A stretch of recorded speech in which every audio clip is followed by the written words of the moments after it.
Hi everybody, I'm here at the Rockridge BART Station Burger King. And I'm here with Chris and with Jerry. Well, here's the plan. The basic idea is to go to Granite Springs, taste all the new wines. There's a little bit of blending exercises that we'll be doing. And also, since it's more or less on the way, we're going to stop by the Heringers in the late morning. And I brought all the wines we've ever made there, and we'll taste them with them. So we got 4 vintages of Norton, 2 of which are in the bottle, and Tannat, and 1 vintage of Tempranillo. So here's the vehicle, and here's our men. I brought those DTMA trials. I brought a little wine from the cab and the Grenache treatment and control, and got it through malolactic in my garage. Good morning, Jerry. So I was just asking the question, what has been your historical interest and association with wine? Okay, my story goes back to 1972 to 76. My first job in a meat factory, abattoir, bowling hall, canning, etc. And I was responsible for product development, quality, and all the technical stuff. And the cannery, we were using those corned beef cans, about 6 pound cans, and the rep used to come twice, sometimes 3 times a year. For the quantity we were buying was quite large, and he'd take me out to dinner, and we'd have this fabulous dinner and fabulous wine. So when he'd go away, then I'd go down to the local shop and I'd have to buy a bottle of wine, and it was absolute undrinkable. It was the French wines in the 70s. Hard, lean, and of course they weren't the high quality ones they were talking about. This was before the New World wines came in, and so I'd write off wine then, no, not drinking it anymore until he'd come again, and I said I'll try it again. After several of those debacles, I said someday I'm going to learn about wine. So I got a chance to do a WSET course locally, just learn about wines.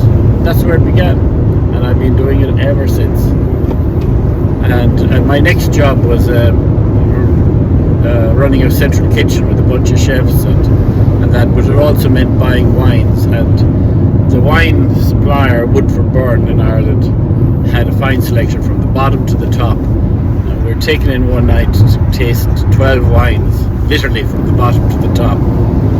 And I always remember my wife saying, oh, I love the old books and leather, which you began to get when you got to 9, 10, 11, 12. And I don't remember the names of the wines, but they were obviously the chateaus, the affordable chateaus at the time. And the final bit of the story was, about 3 years ago, I saw a picture of a wine, and I remembered the bottle.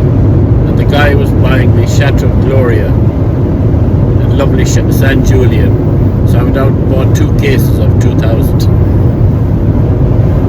So that's great. There's the story. Well, just love of wine. So what were you doing in the Rioja when we met?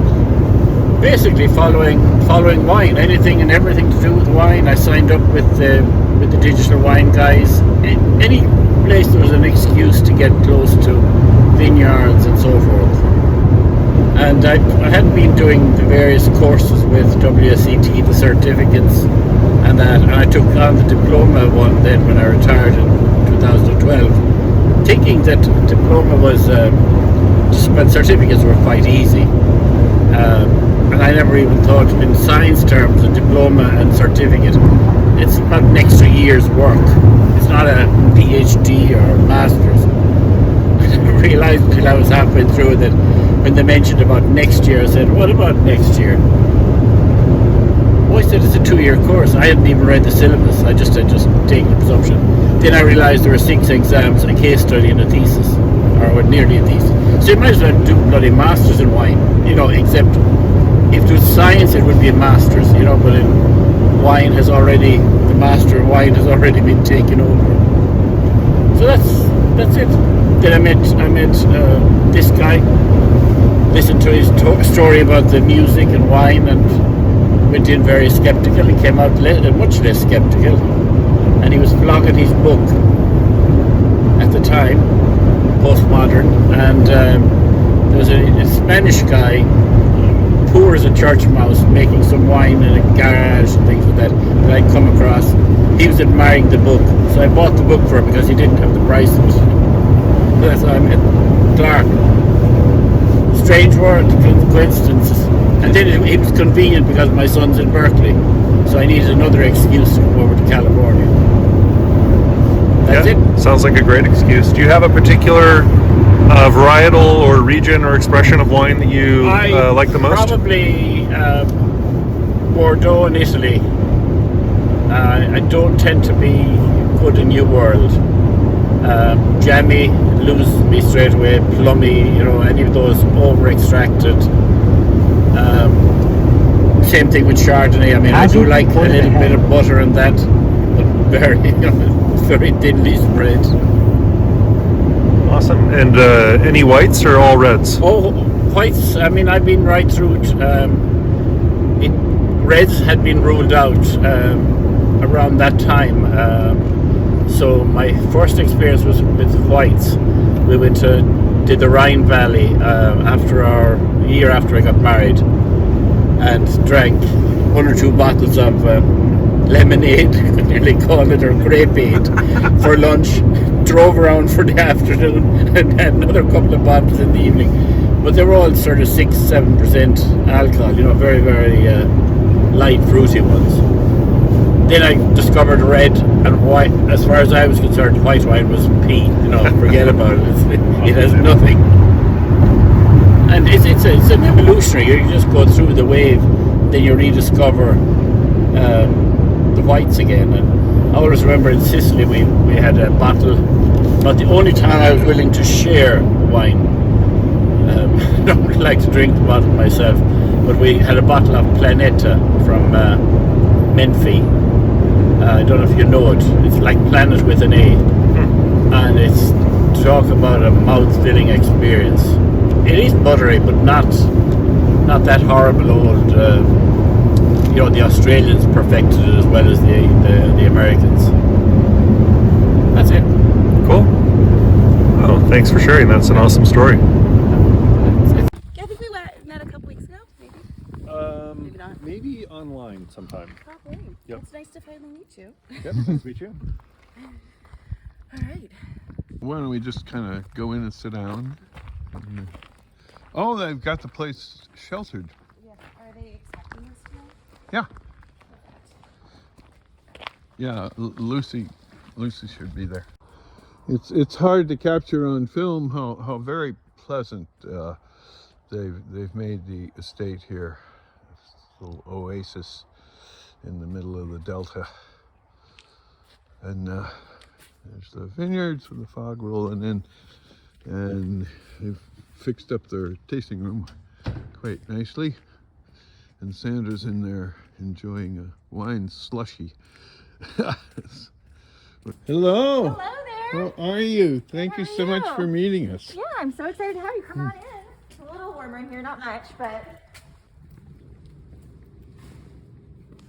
I'm just texting Steve because he told me to text him. Oh, He's good. up on a call. Well, we brought a bunch of wines for him to taste, and you beautiful.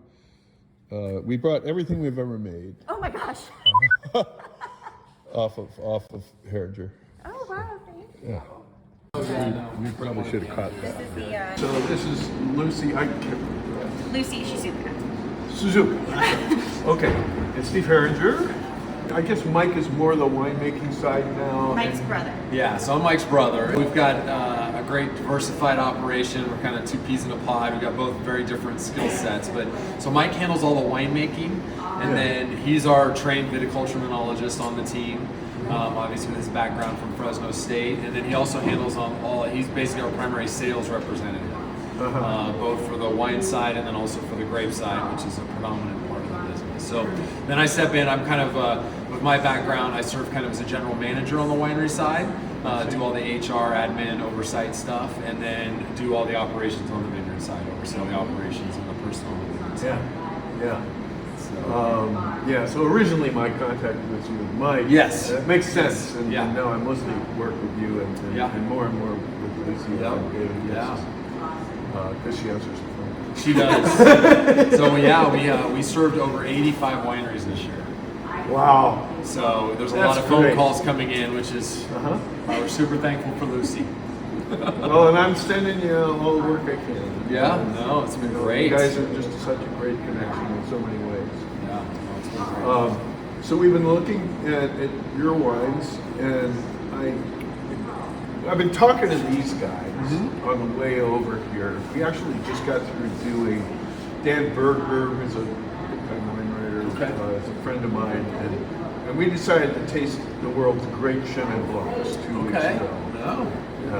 With a lot of the people that made them, and you know, we were looking at Vouvray and 7 years, some of these old line South African wines, and several California wines. Yeah. And I threw in my, you know, Joe Salmon. Oh yeah. Yeah. Well, we got a truckload of Chenin from him back when we were making Cheapskate wine. Okay. And we did a surly Chenin Blanc. In 2005, we tasted that, and it still looked like this. It was still great, light color, but really pretty exquisite. There were some people there that said that was the best wine of the night, and but it was surly aged. Pressed the snot out of it, and it took forever to come around. Okay. Jerry, you've had that wine. We're about together. Yes. Yeah, pretty great stuff. Well, we're excited. So, Mike, we're doing our first barrel-aged, lee-aged Chenin Blanc this year. Oh, cool. Yeah. Well, see, the problem is, I just with the custom crush fees I'm paying, which are like twice what you would charge me for fruit. Yes. I can't really make it work at any kind of reasonable price point. But it just hit me when we were talking that maybe the way to do it, and it sort of has to do with, I don't know if you're in on what you're doing with Massimo at Insieme back in New York. Oh yeah. Okay. You know, I said him to you, and so part of that program is some custom crush that we do here. Yes.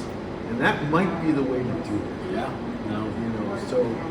Definitely been growing our capacity there, and the request and the wineries looking for it is definitely significantly increased.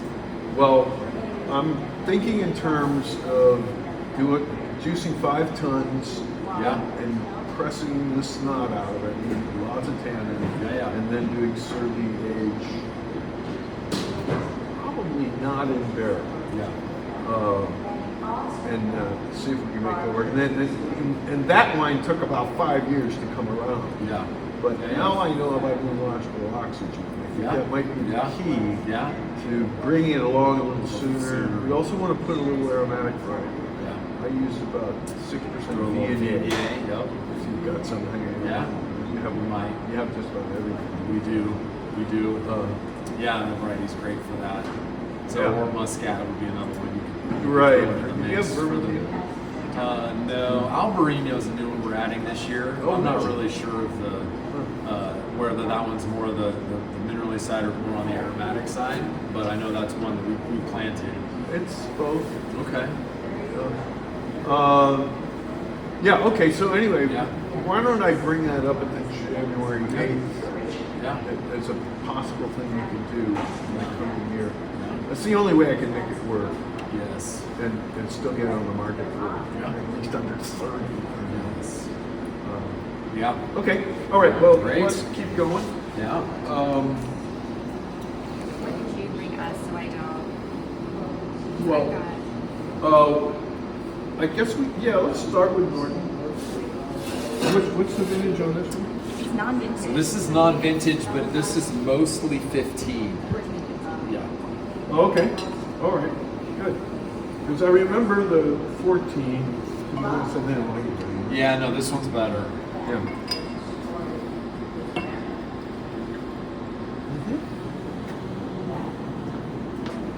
Thank Thank you. Straight. Wow.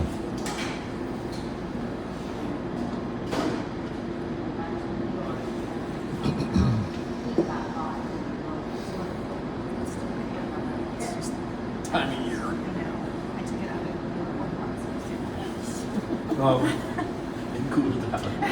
One of the problems, you should pass this on to Mike, one of the problems we have with Norton, and I have no idea why, it may just be because it has so much anthocyanin Yeah. that it just, you know, kind of ignores SO2. But Yeah. we have a lot of problems with VA Yeah. with Norton. I know you had the problem with 14. It's not as bad here, but there's some if you know what you're looking for. And you know, with the high acid that it has anyway, it's not great. So we've been using a product called from an artist called Stab Micro. Okay. We're just throwing in like 6 grams per hectoliter and to keep that stuff from growing. It's kind of expensive, but not as expensive as trying to sell wine. Yeah. What's it called? It's from an artist and it's called Stab Micro. And you have to be careful because there's 2 products and they're practically the same name and they're completely different. You want me to check this one? There's Stab Micro M, which is for monks. Okay. You don't want that. Okay. And then there's some other ways to do it. It's a activated chitosan from aspergillus. And anyway, that might help. Okay. All right. Because I know, like with Tempranillo too, this year was really good, but there's a lot of times where we're battling basically the high pH, higher acid, trying to find that, and so I know he's been looking for some products to help. Yeah, you know what Tempranillo means in Spanish? Actually, no, I It don't. means basically pick it early. Yes, well, and you know Mike doesn't like to do that with anyone. No, I don't either. Okay, so this is our 2017. As you know, we got. You didn't give us very much. I think you gave us a ton and a half, or something like that. Probably all we had. Yeah. No, I know. I know. And I think that's before we started to learn about the sensitivity to sulfur. Yeah. Well, we were tracking that up. That one was in there already. We just, really the issue that we've had with the Norton is that it's grafted. And it's not unrooted. Really? Yeah. Why would you graft Norton? I think you make pretty good rootstock. Yeah. Mike did it before I got here, so we just grafted it like we did everything else. Oh, I'm all right for now. and Thank you. also, did you start off by cordon training it? We did have a cordon trained. Yeah, see, that doesn't work at all. And that didn't work. So yeah, we've cane trained it the last 2-3 years, and that's helped a little bit, but it's not been enough to. Well, and also where you are, you got, what was it, 3 rows? Yeah. And then you're sulfuring everything on both sides, and of course you're going to get drift. Yeah. And so, we've talked about, and if we are actually starting to get a fan club for Norton. And in fact, we did a 6-pack, like holiday sampler of 6 different reds on Casemates. Sold a snot out. We sold, in one day we sold, 180 cases? We sold all we had. And they had a little thing, vote for the wine that you think is the most interesting. Okay. And the Norton came out ahead by a factor of 2. Wow. All the other wines. What were some of the other varieties in the case? Let's see that one. Saint Laurent, Cat. Saint Laurent, we had a row 8 Pinot, Okay. 10 years of barrel. We had the 15 Saint Laurent in that one, not the 18. Yeah. Caps off, Pinot. Was the Zin in there? Yeah, Zin, Malbec. Petit Verdot. So anyway, this wine got gold medals at both the Jefferson Cup and the Chronicle competition, and we basically sold it in a day. Yeah. We call it patine. The whole barn is, don't worry. And Go get a people ask me to describe this, paper and towel real quick. I'd say Here, I'll trade you. Literally, I mean, you can see it tastes like blueberry pie. You know, it's got, including the caramelized crust. This has a very nice finish on it. Yeah.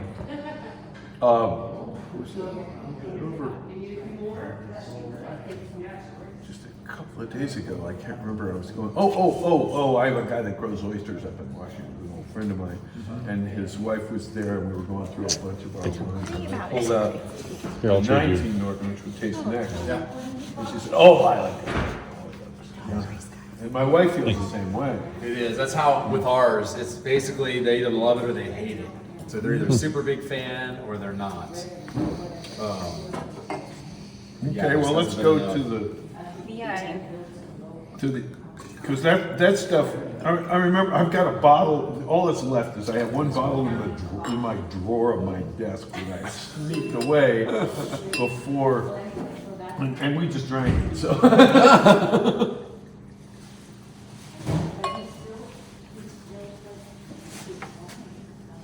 The Norton ones, I think the best received it was at when we did that big library wine. It was the first vintage of it that we released, and because it had been kept away for so long, and you know, it was. I'm trying to remember what food we paired it with, and and you know, it's a unique variety that.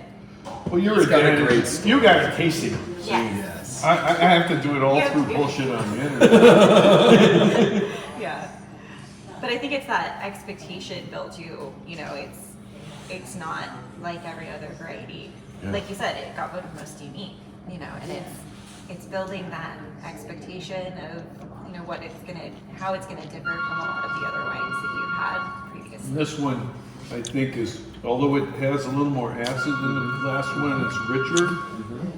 And well, the difference really is moving from this. The first one was made in Knockeye, then we moved up to Granite Springs, and Terry and I worked on it a little bit, and so getting ways like toasted oak chips in the fermenter to get the richness.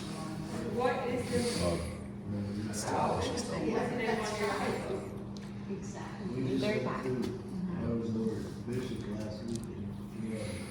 Very tart and very high. So mostly our market is being driven by curiosity now. Yes. And the question is, how much conversion can we get? But I think this wine will work pretty well. That's got to sell the second bottle. Yeah. Okay. Well, Mike and I, so that Norton block, we're looking at transitioning that. I know. So we're gonna. I'm still working on Mike. I want to put basically at the far north end of the vineyard. We've got a bunch of short rows that are currently quad Tempranillo. See, that's what you need, is a little Section. triangle. You Section. can't do anything else with it, and it's away from everything else. So I think that's where the conversion is going to go. They'll be unrooted for sure. Yeah. We start with a row again just to get it unrooted, see what it looks like. Now that you know what you're doing. Yeah. Well, I really need to keep in touch with you because I have a client in Kansas City. Yeah. That on like 600 feet of glacial till. And they, I mean, they call it Little Dixie. You can grow tobacco. Yes. Yeah, no, I know it's really crazy, but the soils have no heat capacity. Yes. So, and lots of drain. Yeah. So it's kind of perfect. And they've got, well, what happens? They put in 3 acres at Norton. Okay. When I got there, they were getting like 1 barrel off. Yeah. And I went out. Guess what? They were cordon trees. So they had pruned 80% of the vineyard when I got there. I said, don't do this. so we the other 20%, I talked them into doing kind of a half-ass cordon, half-ass cane pruning. Yes. And the next year we had 4 barrels, and now they've got like 40. Hey, yep.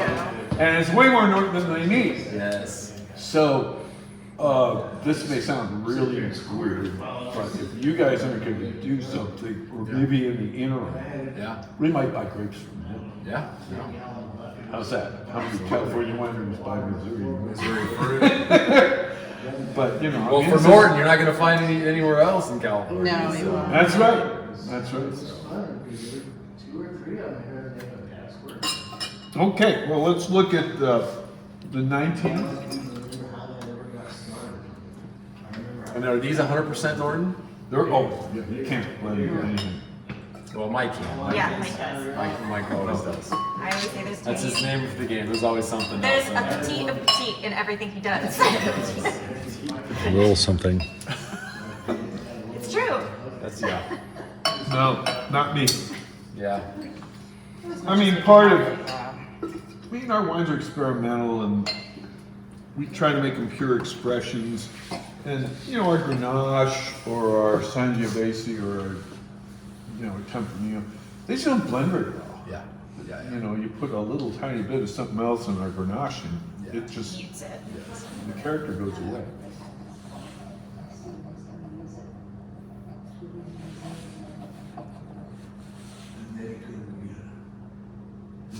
So this is ready to bottle. Yeah. This is the 19th. We can just find.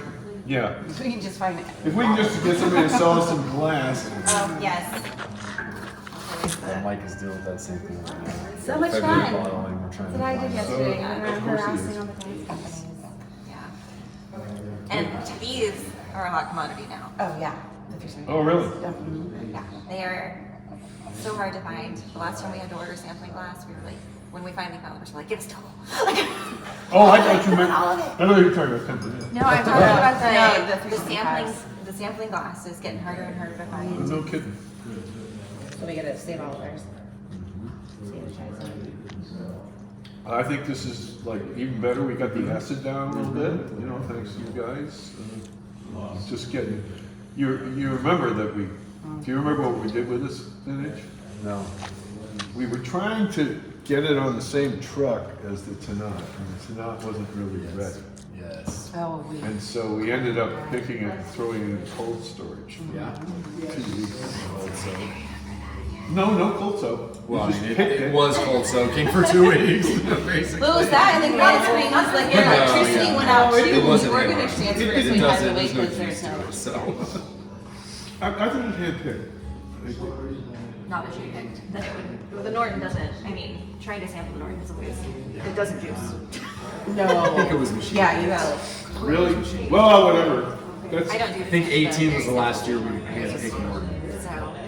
Like taking home with kids, you want that's what you Because it's just like basically the outside crews won't do it. Like it has to be our internal crew. I can And it takes, like, an understand entire why. day to do a row. Yeah, because the clusters are like this, Yeah, Like picking blueberries. it is like picking It is exactly like picking blueberry. That's how I describe it. Like, imagine a small cluster of small blueberry, not the big, like Costco ones, like the wild small blueberries. By the way, one of the best wineries in the United States is called Hermit Woods, and they're in Manchester, New Hampshire, and they go out in the woods and pick wild blueberries and make the best Rioja. Really, really interesting.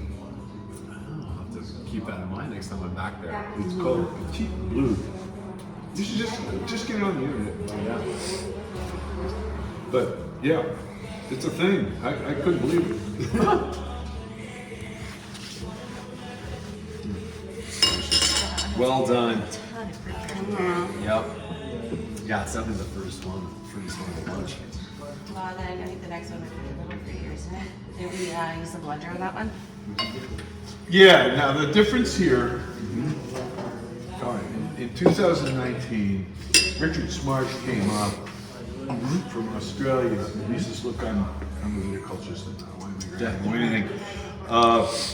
But I had this idea. Here's a berry. It's got a wax cuticle, nothing in or out. So then you crush the grape, and you have to get extraction through the grape. Drag it through the weeds of phenolic chemistry. But when you can get early anthocyanin extraction. The anthocyanins are bookends on the tannin polymerization. Right. So you get finer structure, more aromatic integration, more surface area between the aqueous and the colloids, which means you knock down pyrazines, the fruit comes out. Anyway, there's all kinds of reasons you want to do this. So he says,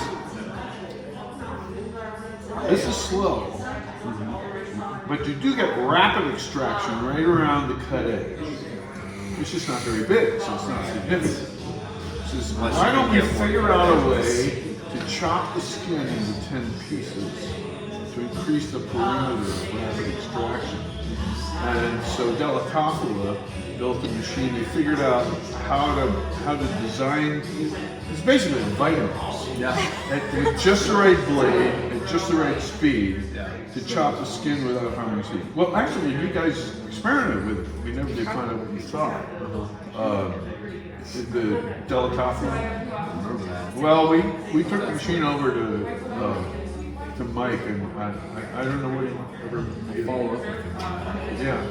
But anyway, it blew my mind. Yeah, I mean, I like the concept. And it works like a charm.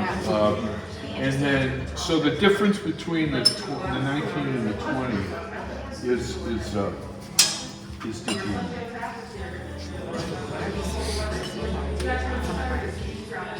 That's great. The arts are all good. You want that sometimes it's not as straightforward. You can see it in the color option. Grazie. Darker color has it. So you're going to see differences in color. It's going to be a little more tan. I don't need the white paper.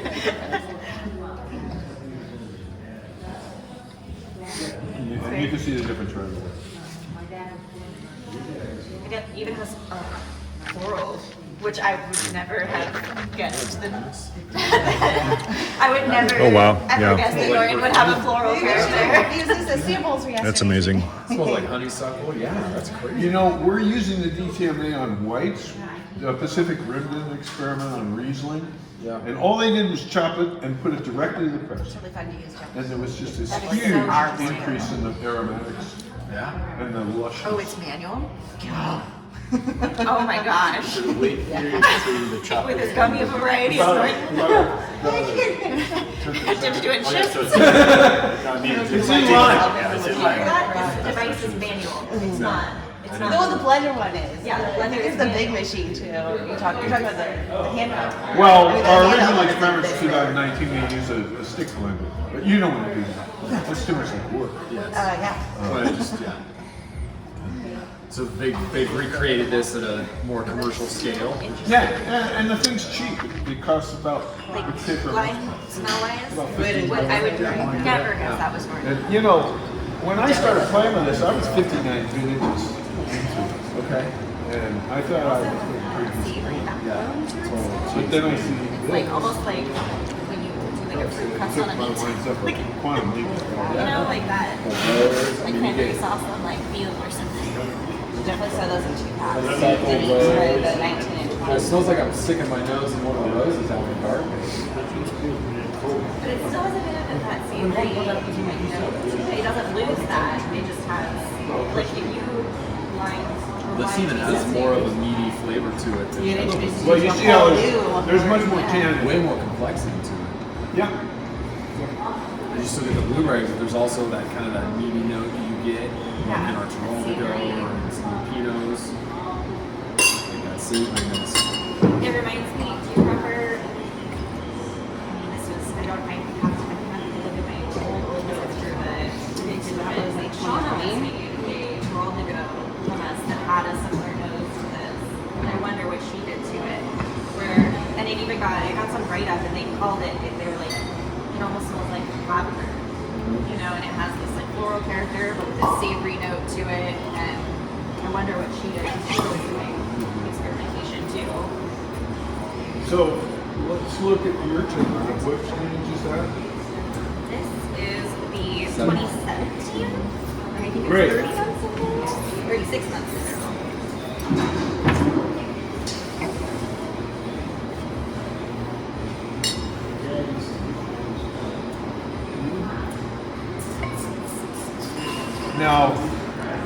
I don't know if you remember, I learned about micro-ox from Trinidad and Madagascar. Tannat is their grape. Yes. And really what Thank you. Tempranillo was trying to do was save the Tannat of Madagascar, because basically, if you make Tannat in the modern, keep it away from oxygen style, it's hard. Yeah, it's interesting. Yeah, and it's bready and it doesn't integrate. It's just, and everybody was ripping it out. Okay. And they worked out this whole micro-ox thing. They bring in a little oxygen and it works. So anyway, I've made Tannat all over the world. Third way up. And just, but yours, I don't know what the hell is why, but Tannat is a masculine grape. Yes. It is a macho love color. Yeah. But not yours. Yours is very feminine. And I mean, again, We sold out the one day, gone. in emails after emails after emails. Yeah. Do you have more? Do you have more? People are really pissed off. So Mike has a hypothesis on this. Oh, good. I can't wait. So he has a hypothesis on this. So his hypothesis is it's basically the same reason that we can grow such great Petite Syrah. That basically, because Petite Syrah is another one, big blocky tannin sometimes, like it's really dry, like you really are stressing the vines out. Like, I mean, you can't even drink the thing. It's just like you have to chew it down. Right. And so his thought is because of the delta, because of the water table, because of the fertility of the soil, that the vines have the capacity to basically integrate better the tannins, and because of that, basically because of that fertility in the soil, it creates a softer, more ripe fruit, a more ripe tannin. Obviously, he's on the right track because it's completely unique. Yeah. In all the world. I mean, there are really good Tannats in Texas. Yeah. Yeah, do, but like, you know, one of the best Tannats I ever had was the estate from Bending Branch in Comfort, Texas, and of course the Uruguayans and all. But those are all pretty macho wines, and this is just lovely.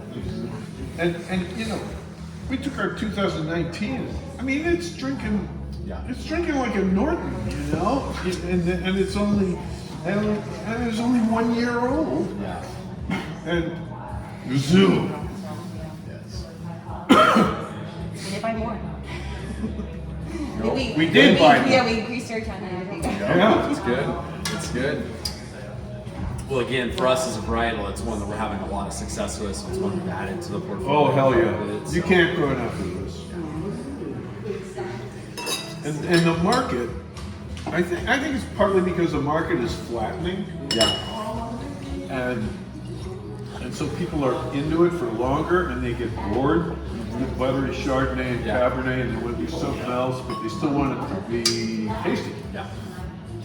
I mean, they're not just going to buy things because they're weird, Yeah. but they're willing to experiment much more.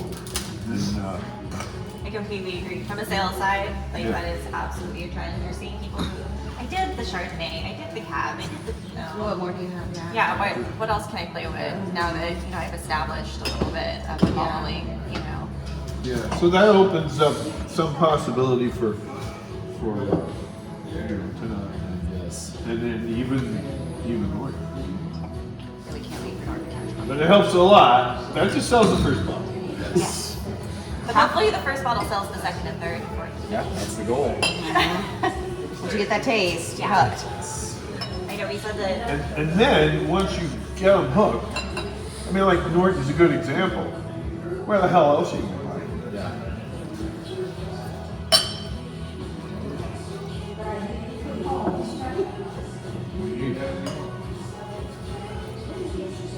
Now, You smell that. I'm The really same interested. process. It's the same smell. Wow, you can smell it from like waist level. Yeah. It's yeah, amazing. Yeah. well, this is the point, and I feel I made a mistake chopping this. Okay. Because it has rendered it more in the realm of a regular tonight. Yeah. And it's gonna it's not going to go in the bottle in 12 months. Yeah.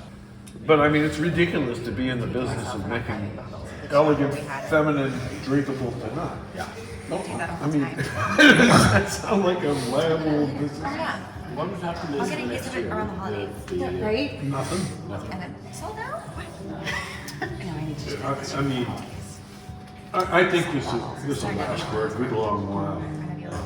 No, what I'm saying is the one that you chopped up, this one. Oh, The no, 20. it will soften. And it's actually softened quite a bit Oh, has it? in the last. Well, I think that was months. the problem before too with the 19 to not. Well, last time before I bottled it was still pretty hard and masculine, but it did not. Yeah. No, I'm actually really pleased tasting this now. The 20s. It's gonna be okay. Yeah. It's still gonna be. I don't know. Maybe we can even bottle it in the summer. We'll see. Well, But bottled- you know, I was thinking I was probably gonna bottle the 21 before I bottle the 20 because of this. But we'll see. It is. It's so much better than it was in the summer. So, yeah. Oh, in answer to your question, I think it's evolving.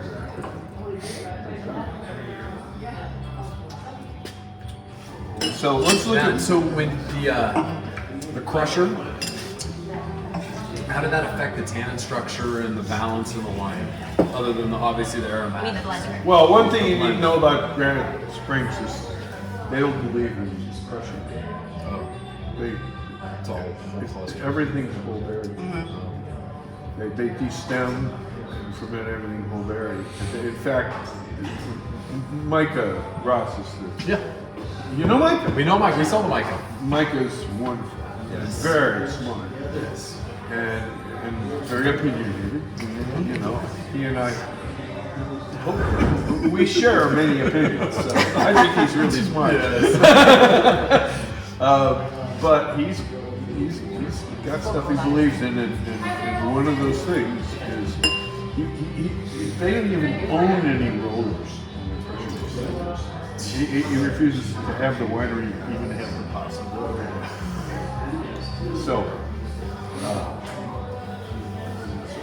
So you don't quite agree on your. Well, the thing is, you take a Blender. whole berry and put it through a DTMA. Yes. It's almost like. But he does like DTMA. So I still think he's a smart guy.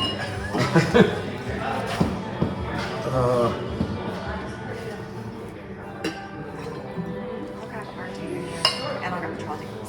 You can try that. Thank you. What is this one, Clark?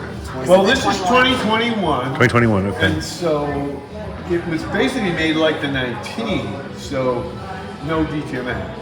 Yes.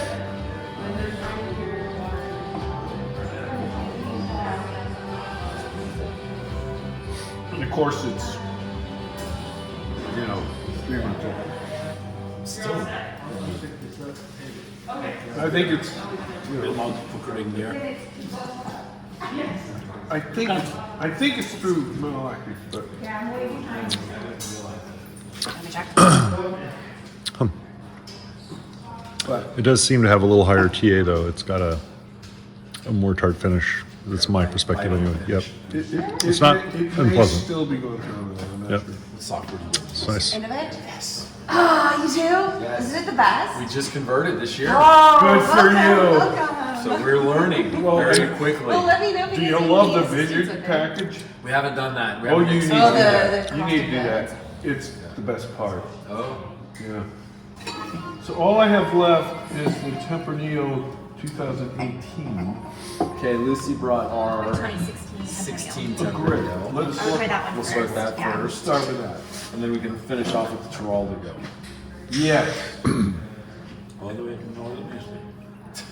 Well, and my whole problem with Giraldigo is, I think of everything I've ever tasted off this vineyard, the Giraldigo is the best, and you think so too. We agree. Um, Mike agrees. My piece But- right down. But I just don't know until I need to get famous. I don't know why I'm not famous. Thank you. What is it? Oh my gosh, you would like those. Yes. Yeah, but until I do, and people start really craving my next goofy experiment, Yeah. I don't think I have room for another variety that nobody ever heard of. Well, so here you go. So I just found this out last year. So Opus 1, in their highest end Cabernet, they put 2% Giraldigo. Ah! It's on the back of the label. Is it really? It is. Malik is, or as of November, 1.6 grams. Oh yeah, see, so Yeah. it's in the middle of them. Still. Alcohol's 13. So yeah, so let's check in Giraldigo- on that when we get up there. So I think Mike's two favorites off out of Clarksburg would be Petite Syrah and Giraldigo for two different reasons. So both heavier reds. The Petite Syrah very fruit forward, you know, a lot of great fruit, great color, Giraldigo great is not. integration. Giraldigo's not, and that's the reason he likes it. Is the one variety from Clarksburg that isn't fruit first, and we don't know why. It's just the way it is. Yeah. No, It's well, very we'll talk much- about it when you bring it out. Yeah. That's it. But just from a marketing point of view, I don't need any more trouble until I can figure out, you know. But you know, 2 years ago, trying to sell Norton was kind of like a hopeless task, and we only made it because we loved it. Mm-hmm. Now we're starting to catch a spark of interest. Yeah. And you know, we'll build it up. Kind of looks like Giraldigo's going that same way. So, Really? yeah, I don't know if you know. So, like, when we had this Giraldigo here, there was probably less than 500 acres in the state. Yeah. And in 2014 and 15, Gallo came out and bought, you know, basically research grapes from us. Uh-huh. They made it in their winery, and they loved it so much that they have now planted over 5,000 acres of Giraldigo in Clarksburg and Lodi. Wow. So it's supplanting a lot of Petite Syrah. Yeah, but what are they going to put in it? They're putting their blends, Apothic Red, you know, Apothic Dark Horse. That's what I thought. It's all in the blends. It's Doesn't not count. getting Doesn't any- count. Yeah. But I would be surprised because of the way it's doing if some of their higher end wineries don't start pulling it out as a variety. Well, when they do, Yes, we'll let you know. We'll let you know. sign up. You know, Yes. just before it's too late. Yes. Interesting. So, it's interesting. Do we have it? I'm curious now. I'll have to look. I'm curious what other wineries are taking Giraldigo making a varietal. Giraldigo for varietal wine. Look at that, but It's okay. Well- I'm just curious. Keep me posted. Let's keep We that will. conversation open because I love the wine. But let's talk about it's more of Giraldigo our when we have some in DTC front of clients. us. Not a lot of our clients that focus on B2B. Yeah. It's more of our clients that focus on DTC. Okay. Well, I want to talk about No, Eighteen Tempranillo. Let's talk about Tempranillo. yeah, because that's a nice wine, Yeah, and consistently one of my favorite wines. and you know Because I like the fruitiness up front. I like it's got like a peppery finish. I like the weight of it. I like the tannin structure, Yeah. which is relatively soft, and I'm used to, you know, like the wineries I worked with in Spain. It's a fragile grape. Yeah. And I always say, listen, you got any more dressing? I don't know, really, someplace, you know, to get some structure into it. Yes. And you know, I got a winery in New Jersey that grows it. It's the same problem. You know, let's get something. Give it some guts. And so I wasn't expecting what I got. Okay. And I'm sure it's my fault. I don't know what happened, but this stuff came out as a tenant motherfucker, and you know, I was expecting. I mean, the guys in Spain will tell you we could sell our wine for more money as a crianza, which means a year in barrel. Okay. But it falls apart with a year in barrel. Or Tempranillo. So we want to bottle it at 9 months. That's what they all do. Because it's so fragile. Yeah. We're listening to fragile. And I was really sort of in despair. I didn't know what the hell was going on, and so we switched to another vineyard. And frankly, I'm really glad that happened because we're now getting it from a guy in Lake County named Ivo Tejada, and he is one of my Buddhas. He's just an extremely sweet guy. All organic vineyard. No, he doesn't even irrigate. Yeah. He's got this little mountain right up there. Japanese guy, No, it's the Spaniard. He's a Spaniard. Spanish guy. Really interesting guy. And so that was actually a really great connection, and I'm glad we went that way. But I don't know what the hell happened to this wine. As you can see, this is an 18, right? Yeah. So when we talk about Tempranillo, It's good though now. that you can't let it sit for a year. I see what you're this- saying. Well, this is 3. It's not This has got some grip. It would be interesting for you to have a conversation with Mike about that, because all of our Tempranillos, he's barrel aged for 18 to 24 months. I think that's This one's 36, think is it's- what it says, but 18 to 24 months This one's is down. most of his. That's like, 'cause again, we found our Tempranillo. Yeah. Yeah. But yeah, that's what I mean. Your Tempranillo has Yeah. a lot more tannin, which Yeah. is the exact opposite of everything else you do. So I don't know what the hell's going on. It's heavily dependent. The Tempranillo is kind of, I call it a bit of a chameleon too. We have more and more people taking it for rosé. Well, You know, taking it when it is in this very delicate state, Yeah, and for yeah. quick turnover, and but it's the weirdest thing, but it's still a little bit clumsy. That is a beast, but it is delicious. Yeah, that's great. It's getting there. I mean, I thought it would end up in a port. It does have a little bit of tawniness to it, you know? No, I just mean that it's too tannic. This is why I need sugar. No. But no, I've changed my mind on that. But it's still, I mean, our 19 from Evo was gone a year ago. And this is, I think you all might have a guest that is not served. I don't know if you can call someone up. Sorry. The fruit really pops on that. well, let me show you what fruit is I nice. had. that's a good message. I think it's delicious, but it's got some grip. I like it. I mean, give me a piece of meat with some fat on it, and I'll go for it any day. But I don't like the tannin. So, Yep. so here's, But can we Why- soften why the don't we- tannins? Boisé France makes it. It's very potent. I put 1/10 of a gram per liter, where 5 grams would be a new barrel. So Tiny little amount. very small, but it's really potent. And I also put in 0.15 grams of a cherry liqueur. And I think that it picks the nose out and also somehow sweetens the alcohol so that tannic edge isn't there anymore. But my question to all of you is, can you spot the intervention, or is it invisible? That's what it needs to be. This needs to come off as just Tempranillo. What do you think? I wouldn't guess who. I find all the Tempranillo is very different from what it used to in Ireland. Oh, sure. From Rioja, yeah, for Well, sure. this I'm one's having difficulty. Well, they tend to be very young, like we discussed. Right? Well, I wouldn't know. All the Tempranillo is I mean, from the distance from the field to the bottle Yeah. is young compared Oh, to yeah. yeah. I don't pick up any Yeah. coconut or spices or any of the classic wood character overtly at all, for sure. If you didn't tell me, I'm not sure I would catch it. Well, that's the real question. Yeah, side by side, it's We did. very I subtle. mean, this is very small amount of the cherry wood. We actually tried 0.25, and I thought it didn't. Interesting, yeah.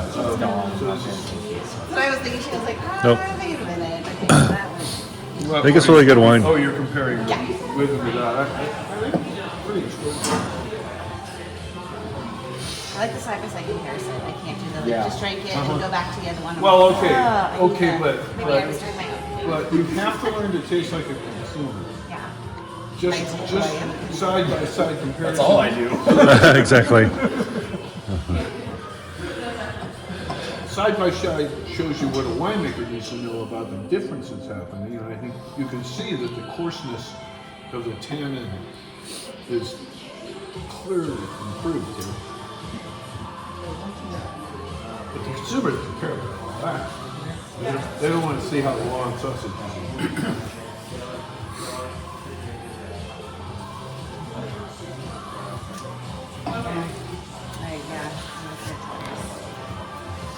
You taste these wonderful, unique varieties, and they put so much oak on it, it could be anything. Yeah, like now, sure.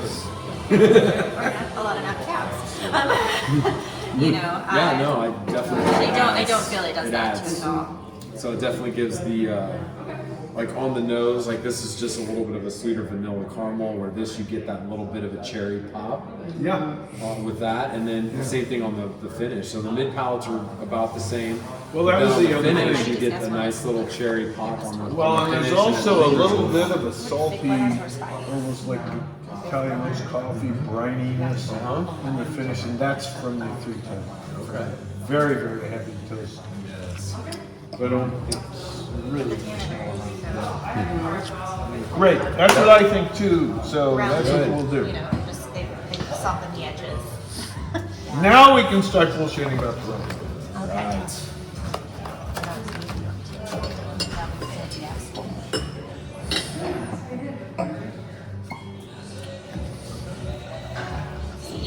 14. I spent much time in this Light other. barrel aged wine. So do we.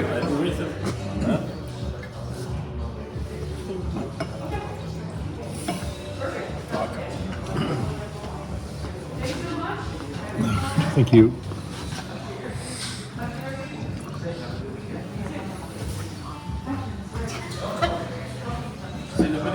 That was an interesting made it a water control box. Record 2 for the Essentially Tories. just has a tangy spice to it. Not much. A little bit of Fiano. Lodi, I think Solomon might have a little bit of Fiano. Yeah, I think that's right. There's some around. There is a little bit around. And there is Oak Farms, I think Oak Farms got Fiano. there's some interest in all these, but Esoteric varieties. That was the word of that was like we meet with all these different winemakers, and esoteric. I heard that more times this year than I've ever heard in my entire life. I said it was the word of 2021. It is, but like it's never been a big selling. Like it's never been. It's like we did it because we want to develop the region. Like we believe in Clarksburg, and we believe that basically it's been a huge wine growing region, but of only like 5 or 6 varieties. And Mike really believes that it has strong potential for a broad swath of really high quality wine grapes across a multitude of varieties. And so that's kind of what we're setting out to prove. you got to remember there's really 2 markets. I mean, even as a grape grower, Yeah.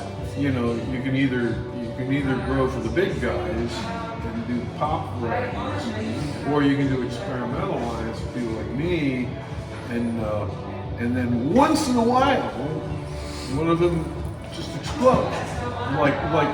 I mean, believe it or not, 25 years ago, nobody in this country had ever heard of Pinot Grigio. And then it just came out of nowhere as a reaction to buttery Chardonnays. Yeah. And the only alternative was Sauvignon Blanc, and not everybody liked the acidity and the character. And so you come out with something that's fairly neutral and has a little fruit and isn't a butter bomb. And it just, I mean, it became a major variety just overnight. It's hard to believe that there was a world in which nobody in California had ever heard of Pinot Grigio.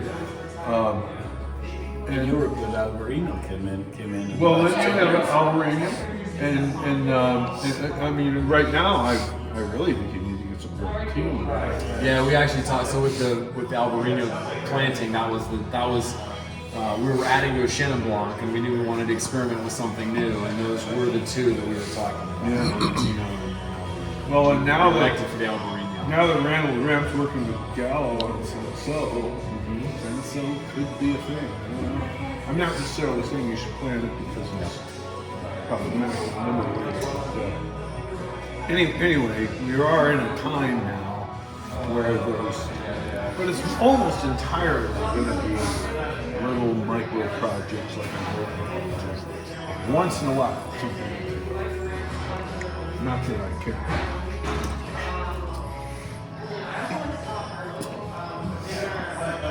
I think, well, I've been working a lot with the Republic of Georgia, and the two varieties they have that are just such enormous potential are Ricatstelli and the whites. Okay.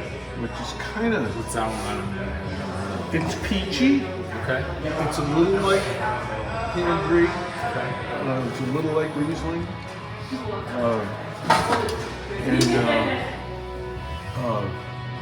It's actually the third most widely planted grape in the world.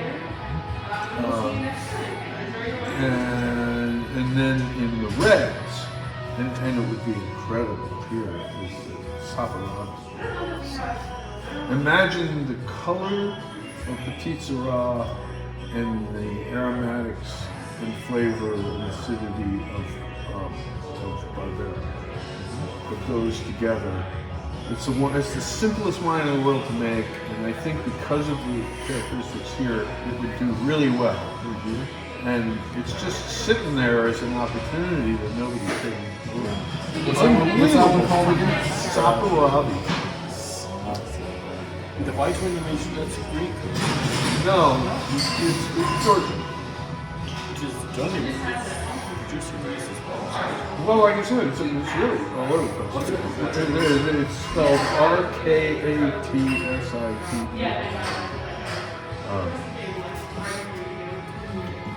But I mean, those are just. I keep trying to get some cuttings out of the winery, and if I could really call it that. They won't count it, but Roger King soon has got some old, new type of stricken Petit Verdot vines with 30-year root system, and he wants to T-bug them over to Saperavi if I could just get the fucking buggy. What I need to do is start hounding those guys in Finger Lakes right now. Yeah, right now it's the time.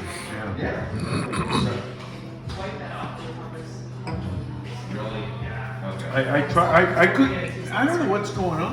I couldn't get anybody at FPMS to even return my phone call. I know with like the big nurseries, like they're just so freaked out about Davis. it. Yeah, UC Davis, they should be calling me back. I know. But we got to get it from somewhere. It's a hell of a wine. And then Sagratina is Massimo's playing with that too. Okay. And Montepulciano. Yeah, well, that was another one we talked about. You should be talking about that. Yeah, we were talking about. Has that been a request from one of our harvest partners? Oh, no, it's a Massimo. It's Massimo. We have a real good He's lake. probably know everything you too. Let's ask about it. Well, I'm sorry to say this, but I've drunk up all of my Tempranillo and I've never said a word about it. But what do people think? Yeah, no, it's delicious.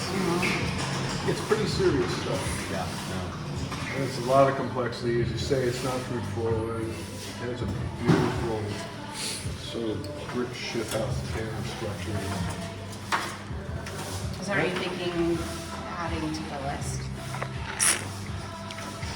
Yeah, well, we've talked about it before. And in fact, for the January 8th, I'd like to buy a bottle of Chenin and a bottle of